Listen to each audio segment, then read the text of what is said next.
This is an important story, not just because it's the biggest breach pretty much on record at 1 billion accounts, not just about the passwords. It's also about the personal information, the password questions. A lot of people tell the truth in these password questions about what was your first car, favorite pet, things like that, and use those across sites.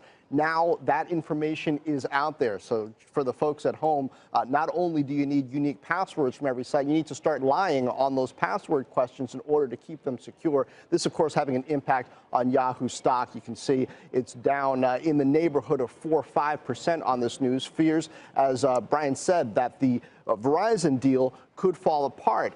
There's talk that Verizon is trying to pay less money, perhaps protect themselves from liability from any legal issues that might arise from this hack. Of course, Yahoo has been under some criticism here for not investing more in security over the past several years, as Google and Facebook and some others have done. Marissa Mayer over at Yahoo had been focused on trying to get their products up to snuff, do the transition to mobile, which the company had been missing. But this issue is front and center. They didn't seem to succeed on the product front, and now they're being hit on security as well. And I mean, who knows what other hacks resulted from this hack, because once you get one bit of information, you can get other bits, and email hacks seem to have been the story of 2016 in tech, or at least one of them. This is to Yahoo as bad burritos are to Chipotle, I believe. I think it is a really, really important thing. Why is it happening here and not at Google, not at Microsoft, to our knowledge, not at Facebook?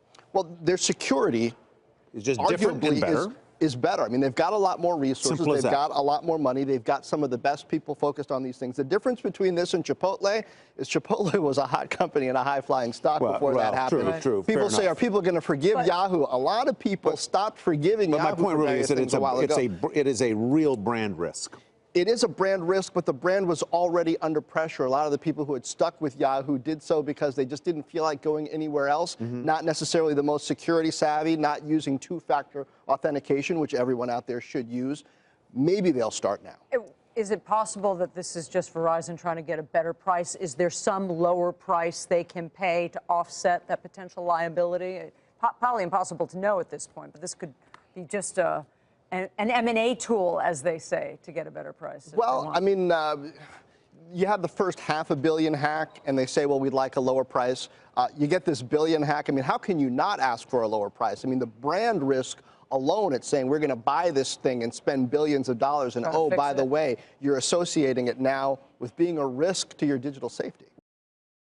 Hey there, thanks for checking out CNBC on YouTube. Be sure to subscribe to stay up to date on all of the day's biggest stories. You can also click on any of the videos around me to watch the latest from CNBC. Thanks for watching.